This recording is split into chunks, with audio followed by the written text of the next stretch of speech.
보면서 그런 생각을 했어요. 참 하찮고 시시하다. 참 너절하다 이 자들은.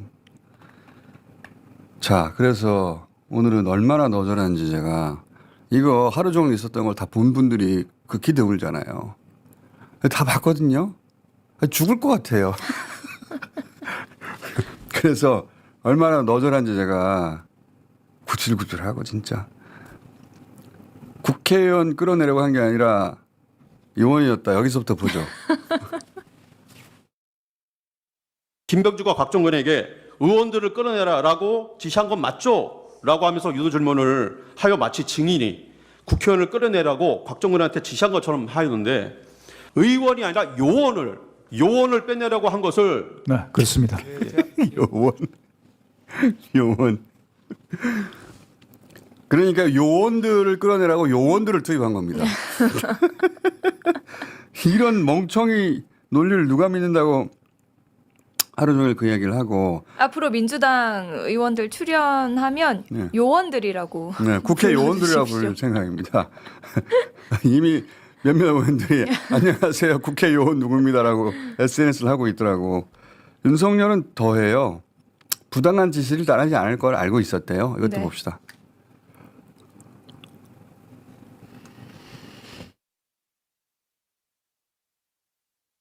저나 우리 장관이나 군 지휘관이나 다 우리 지금 실무급의 영관급이나 위관급 장교들이 다 정치적 소신이 다양하고 어떤 반민주적이고 부당한 일을 지시한다고 할 때 그거를 따르지 않을 것이라는 거는 저희들도 다 알고 있고. 이게 어떻게 해서 나온 논리냐면 어차피 계엄은 계속되지 않을 걸 알고 했다. 경고 차원에서 한 것이다.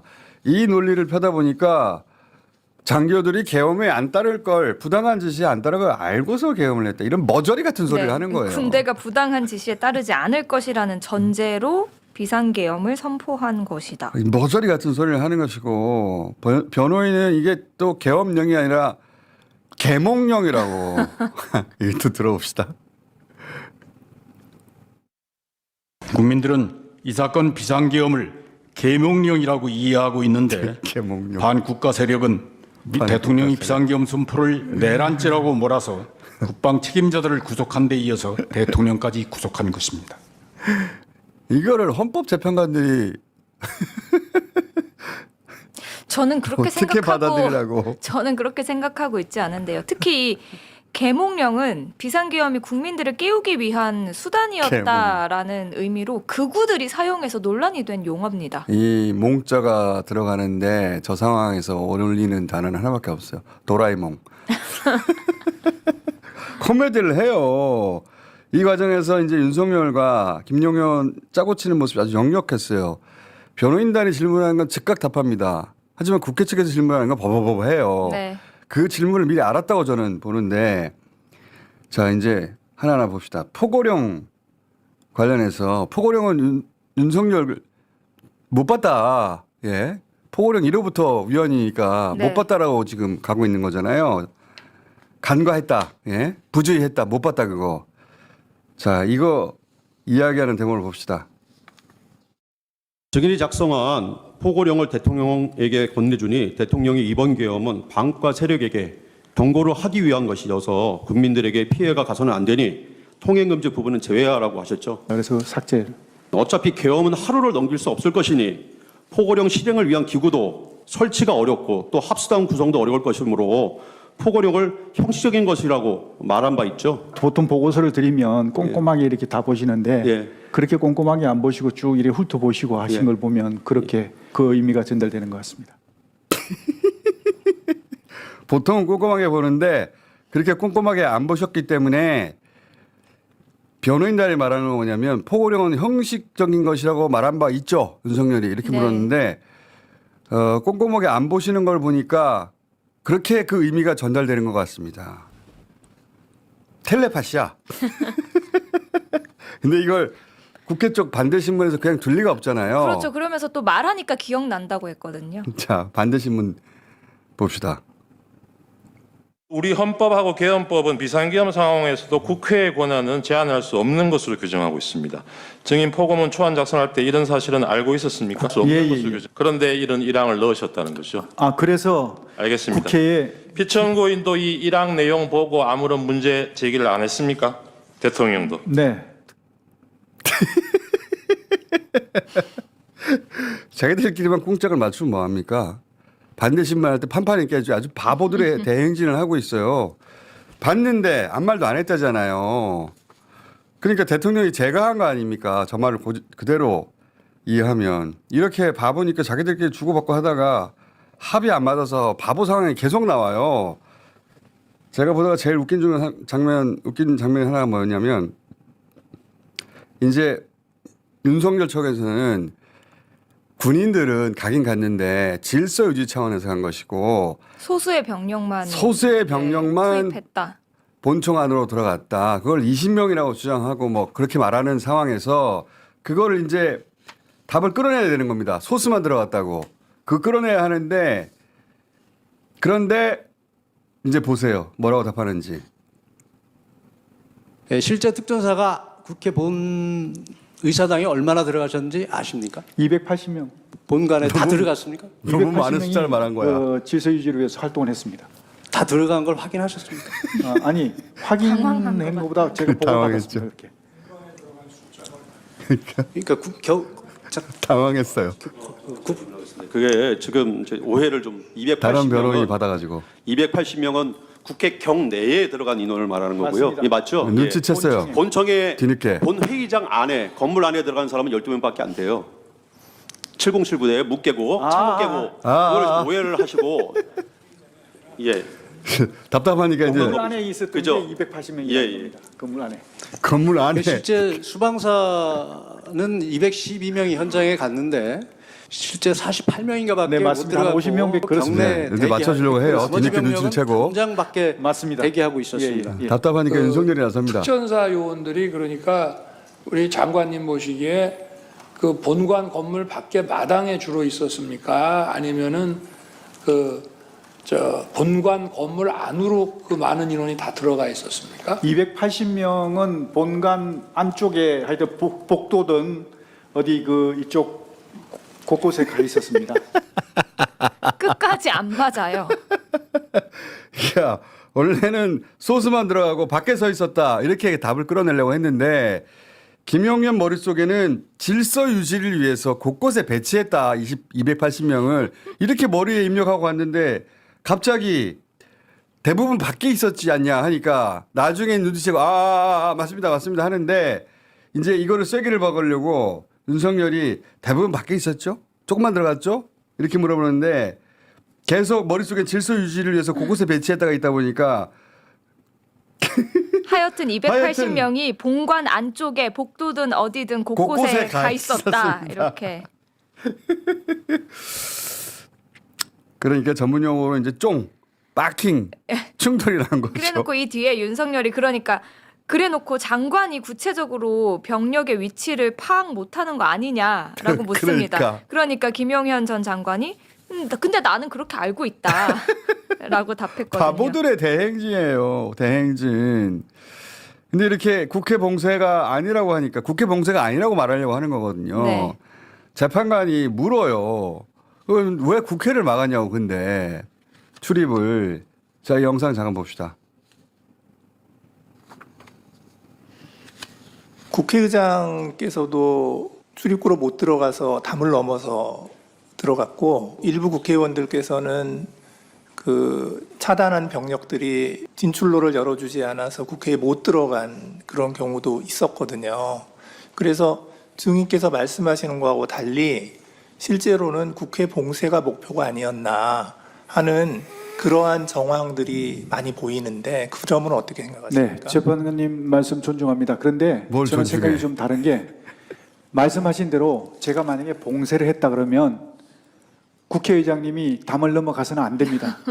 담을 넘어갈 수 없어야 맞는 겁니다. 봉쇄라는 개념 자체는요. 손에 손잡고 정말 울타리를 다 에워싸서 한 사람도 들여보내지 않는 것이 봉쇄입니다. 그런데 정말 많은 사람들이 담을 넘어갔다고 그러더라고요. 그건 봉쇄가 안 됐다는 겁니다. 그런데 출입구 위주로 출입구는 왜 막았을까요? 출입을 통제한 것이죠. 그러니까 출입 통제라는 이 의미가 출입을 출입을 통제하고. 완전히 전면 금지한다는 의미가 아니고 출입 통제라는 의미에는 근데 국회의원들을 막았잖아요. 국회의원들 통과를 중간에 다 시켰지 않습니까? 저는 그렇게 알고 있는데. 그게 막았다가 또 통과시켰다가 또 다시 막았죠. 아, 아, 봉쇄에 실패하니까 봉쇄를 아예 안 했다고 하는 거예요. 출입 통제만 했다. 국회의원 왜 막았냐? 아, 잘 모르겠는데 뒤에 이어지는 이야기가. 질서 유지에 꽂혀 있는 것 같아요. 그러니까요. 아주 바보 대행진 연속이에요. 주심 정영식 재판관이 제참 묻습니다. 우리가 걱정하고 의심하는 정영식 재판관 포인트를 찔러주는 거예요. 이거 왜 제대로 답을 못하냐고. 그럼 왜 굳이 본청 안으로 들어갔냐고. 네. 봅시다. 질서 유지만을 목적으로 군병력을 동원을 했는데 본청 건물 안에 군병력이 왜 본청에 유리창을 깨고 진입을 했습니까? 불필요한 인원은 들어오지 못하도록 이렇게 딱딱 질서 정연하게 그러면 이런 모습을 외부만 본청 건물에 문에만 배치를 해놓으면 되는 거 아닌가요? 네 그렇게 하려고 그랬는데 이게 충돌이 생겨버린 겁니다. 들어갔으니까 충돌이 생긴 게 아니에요? 포고령을 위반하면 체포해야 된다 이렇게까지 말씀을 하신 건 아닌가요 혹시? 동정을 이제 확인하다 보면 네. 어떤 위반 우려가 있고 하면 사전에 예방 차원에서 차단을 해야 될 것이고 필요하면 체포가 이루어질 수밖에 없는 상황 아니겠습니까? 뭔 말이에요? 뭔 말이야. 말도 안 되는 소리를 계속합니다. 그러니까 이제 국회 반대신문에서 그럼 체포 명령을 받은 사령관들은 뭐냐. 네. 그 질문을 하지 않을 수가 없죠. 예. 봅시다. 증인 비상계엄 해제 요구안 가결이 그날 1시 뭐 조금 넘어서 됐잖아요. 그 전에 한 30분 전에 여인영에게 앞에 알려줬던 그 명단 중에 다른 사람 제쳐두고 이재명, 의원식, 한동훈 3명을 우선 체포해라 이렇게 지시하신 게 있습니까? 없습니다. 이런 지시를 안 받았는데 여인영이 그 앞에 받았던 14명 중에 이 3명을 특정해서 우선 체포하라고 지시할 이유가 뭘까요? 그 상황 자체가 그때 아까도 말씀드렸지만 혐의도 없고 체포할 수 있는 기구도 구성이 안 됐습니다. 알겠습니다. 수방사령관 이준우도 피청구인 대통령이 직접 그날 자정경에 전화를 해서 국회 상황 어떤지 물어보고 빨리 본회의장으로 가서 4명이 한 명씩 들쳐입고 나오라고 해라. 국회의원이 190명 들었다는데 실제로 들어왔다는지 확인이 안 되는 거고 뭐 해제됐다 하더라도 2번, 3번 계엄령 선포하면 되니까 계속 진행해라. 이렇게 진술을 했어요. 이진우가. 증인은 이 진술이 사실이 아닐 거라고 생각하시는 거죠? 예, 저는 이해할 수 없습니다. 그런데 왜냐하면 피청구인이 이런 지시를 안 했는데 증인의 부하들이 군통수권자인 대통령의 지시를 두고 거짓말을 할 이유가 뭘까요? 글쎄 그거는 저도 이해가지 않습니다. 저도 이해가 가지 않습니다. 저는 김용현, 윤석열 이해가지 않습니다. 이해가 안 간대. 이해가 안 가. 아니 그리고 체포 같은 경우에는 체포를 위한 준비가 안 되어 있었다고 했는데 그 출동조에 카톡이 나왔잖아요. 그러니까요. 저 카톡은 이미 문건으로 존재한단 네. 말이죠. 그리고 이제 그것도 묻습니다. 명단을 누가 작성했느냐. 예, 그러면 자 이것도 들어봅시다. 이 명단은 누가 정해준 겁니까? 14명. 14명 제가 아까 말씀드린 대로 14명을 특정한 게 아니고 제가 이렇게 쭉 그 이 주요 포고령 위반 우리가 있는 그런 어떤 정치인들 주요 인물들을 이렇게 쭉 얘기해주고 그리고 또 그 관심 있는 인원들 이런 어떤 몇 명 얘기해주고 이렇게 했지 몇 명을 딱 특정해서 얘기한 게 아닙니다. 아니 특정을 했으니까 14명이 된 거고요. 그리고 아까는 포고령이 형식적인 거라면서요. 근데 왜 이거 포고령을 위반할까 봐 우려가 돼서 그 사람들을 이야기한 겁니까? 몇 명 이제 특정을 안 했다고 하면서 결국은 이름은 자기가 불러준 거다. 그렇죠. 예. 그걸 모았더니 14명이 된 거예요. 관심 있는. 관심 있는 인물들을 쭉 얘기해주고 바보 대인지리니까 좀 보고 있으면은 체포 이 명단이 사람은- 아니라 관심 명단. 참나. 이 사람은 자기가 바보 같은 소리를 하고 있다는 걸 모르는 것 같아요. 계속 저런 바보들의 대행진이 이어지는데 자 최상목 쪽지도 당연히 등장을 합니다. 자 이것도 봅시다. 증인이 국민의 당일 경제부총리 최상복에게 꼭 쪽지를 건넨 사실이 있습니까? 예, 있습니다. 누가 작성한 것입니까? 쪽지를? 제가 작성했습니다. 예. 그 내용이 어떤 내용입니까? 국가 비상 입법기구 관련 예산 편성은 긴급재정 입법권을 수행하기 위한 그런 어떤 조직을 기재부 내에 구성을 하고 그 메모 자체로는 제안에 불과하고 아이디어 차원에서 제시한 것뿐이죠. 그렇습니다. 이것만 제대로 발의가 되면 이게 작동이 되면 국민들의 삶이 훨씬 더 정말 좋아질 텐데 하는 아쉬움을 많이 표하셨고 이걸 어떻게 해서든 이게 참 막혀 있는 것을 뚫을 수 있는 그런 어떤 게 필요하지 않겠냐는 어떤 말씀이 계셨던 게 기억이 나서 국민들의 삶이 어떻게 더 나아진다는 겁니까? 대통령이 평소 걱정하는 걸 보고 국방장관이 혼자서 기재부 내에 조직을 만들어야 되겠구나 해서 혼자 결정하고 자기가 최상목에게 전달했다. 그리고 윤석열은 뭐라고 합니까? 그걸 나중에 TV로 봤다. 저는 변호인단이죠. 변호인단 질문이거든요. 아무도 윤석열을 보내려는 것 같아요. 이렇게 허접한 아무도 안 믿을 스토리를 짰다는 자체가 보내려고 하는 거구나. 저 말은 윤석열은 가만히 있고 지금 김용현이 수계예요. 윤석열은 TV를 보고 알았어요. 윤석열은 TV를 보고 계엄을 알았다 수준이에요 지금. 본인이 발표를 했는데요. 근데 지금 말하는 내용을 듣고 있으면은 윤석열은 TV를 보고 계엄을 알았구나 이 수준으로 얘기를 하고 있어요. 윤석열은 한 게 아무것도 없어요. 자, 근데 저 말을 하면서 나만 죽을 수는 없지. 너희들도 끝까지 윤석열 편에 서야 해 하면서 찬성한 국무위원이 있다고 말을 합니다. 네. 들어봅시다. 동의한 사람이 있었습니까? 동의한 분도 있었습니다. 누굽니까? 제가 말씀드리기는 곤란합니다. 네. 그러니까 혼자 죽을 수는 없다. 너희들 조심해 이런 말인 것 같아요. 저렇게 얘기를 했는데 이 소위 쪽지 실제로는 부처별 계엄 실행 지시 문건 이건 증거 채택이 안 됐었어요 당시까지. 네. 윤석열 쪽에서 부동의했단 말이죠. 그런데 그걸 윤석열이 아니라 김용현이 줬다고 말하려고 자기들 증인 신문하는 과정에서 이 문건을 건네는 바람에 이거 영상으로 봅시다. 무슨 일이 벌어졌는지.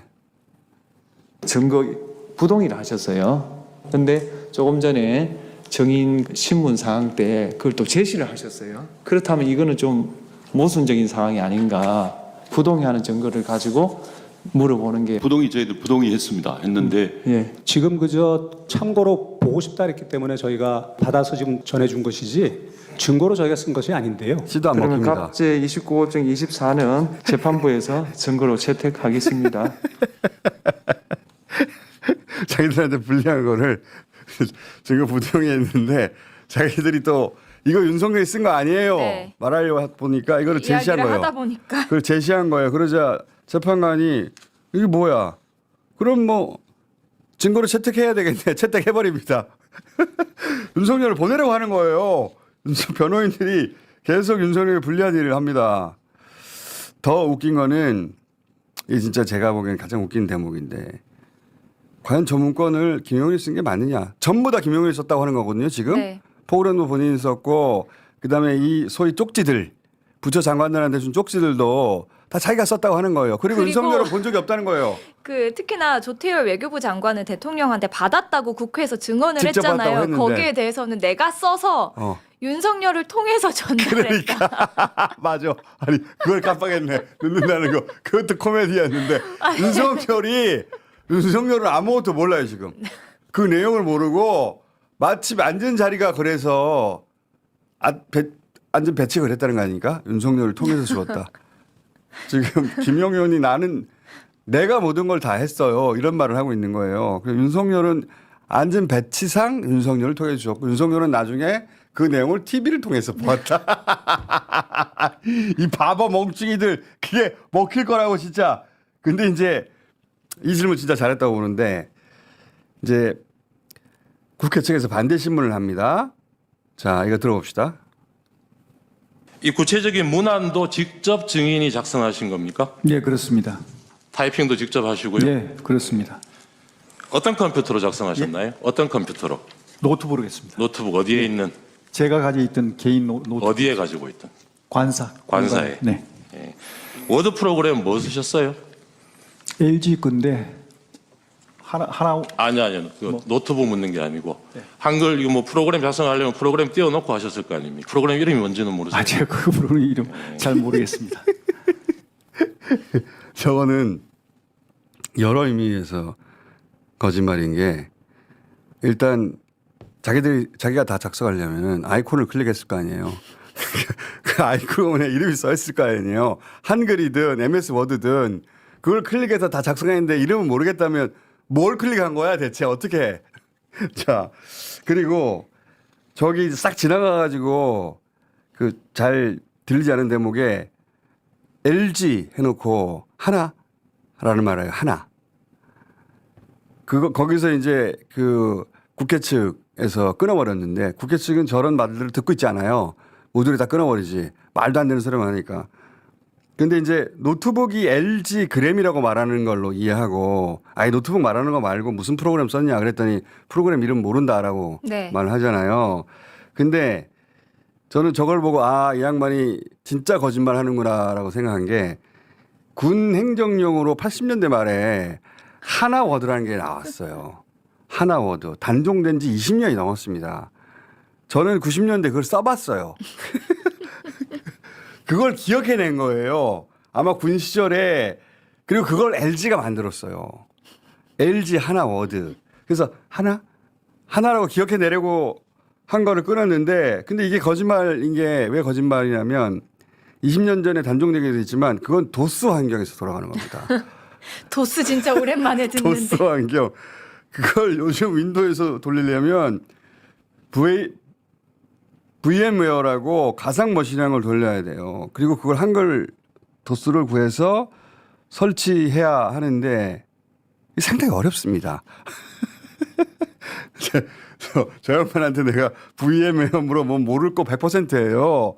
그리고 표가 안 그려져요. 얘가. 내가 써봐서 안다니까요. 그리고 프린터를 그때는 도트 프린트를 물리고 했기 때문에 워드 자체에 무슨 말인지도 모를 거예요. 폰트를 내장하고 있거든요.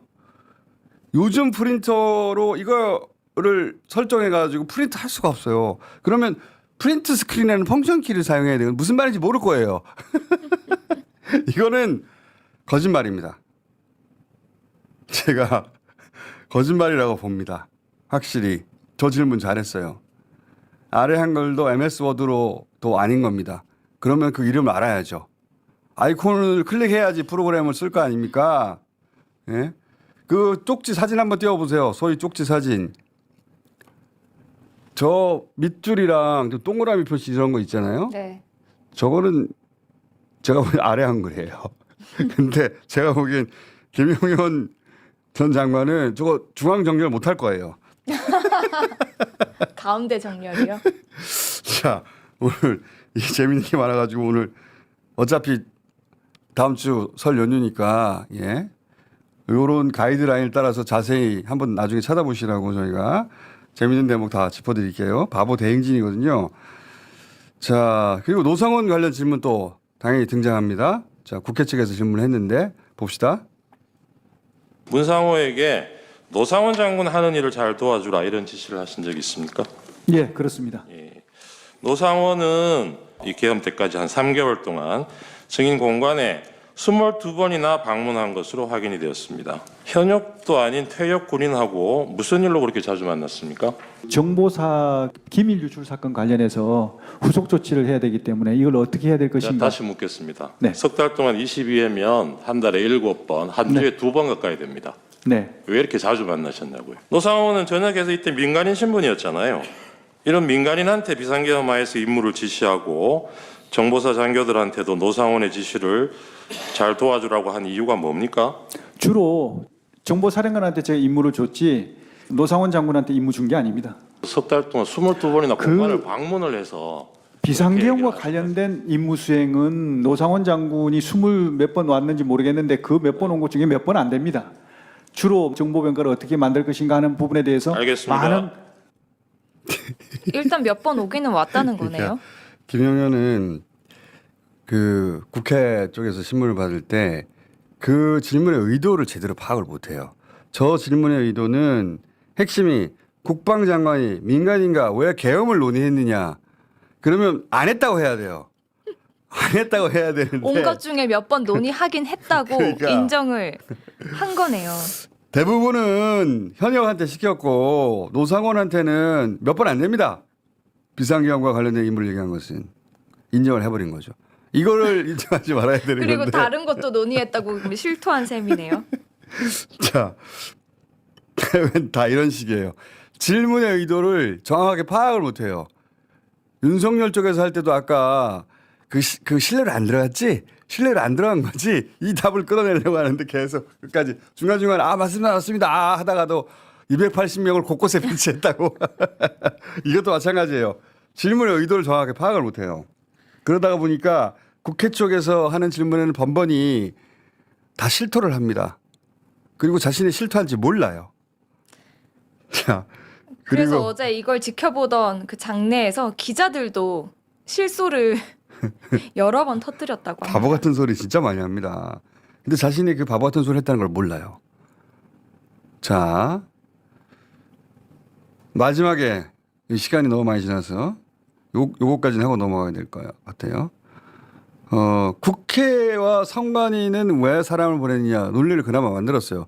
국회는 사실은 개헌 해제될 줄 알고 잠시 상징적으로 경고 차원에서 이런 말도 안 되는 논리를 만들었고 선관위는 부정선거를 확인하기 위해서 뭐 그렇다고 해서 개헌을 할 그 명분과 논리가 쓰는 거 아닌데 근데 이제 그렇게 만들어냈는데 여론조사 꽃은 왜 보낸 거야? 이런 말을 할 수 있잖아요. 이제 그거를 방어하기 위해서 자, 이 영상을 봅시다.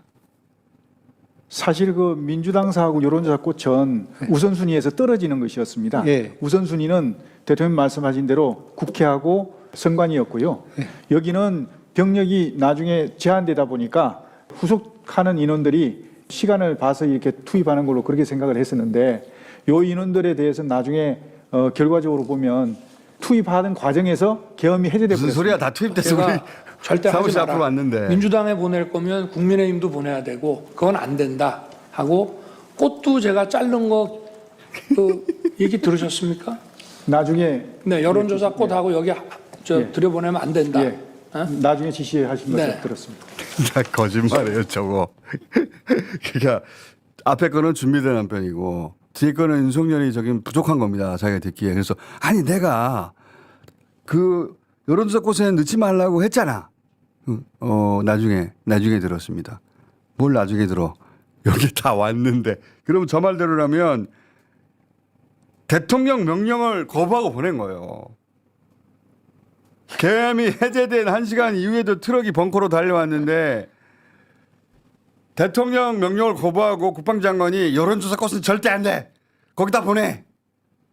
말이 되는 소리를 해야지. 윤석열은 이제는 뭐 입만 열면 거짓말이에요. 그리고 자기가 살려고 부하한테 다 떠넘기고 있는 실황 장면이에요. 저게. 내가 여론조사 꽃에는 보내지 말라고 했잖아. 응? 들었지. 네네. 나중에 들었습니다. 나중에 언제? 윤석열은 처음부터 끝까지 전부 다 김용현한테 떠넘기려고 짜고 나왔고 김용현은 그거를 받아들였어요. 보니까. 받아들이고 이건 제 추정인데 자기 혼자 이 상황을 벗어날 수는 없고 윤석열 탄핵 기각이 돼야 결국 자기도 할 수 있다고 그렇게 계산한 게 아닐까 싶어서 받아들인 듯이 보이는데 근데 그것도 합이 잘 안 맞아가지고 바보 대행진이 벌어집니다. 그리고 중간중간에 윤석열이 자기가 생각해 놓은 거짓말 있잖아요. 그걸 강요해요 자꾸. 그럼 김용현은 이건가 보다 하고 그때서 예 맞습니다. 그거요 그거. 그 과정에서 너무 다 드러났습니다. 저 바보들의 대행진 진짜.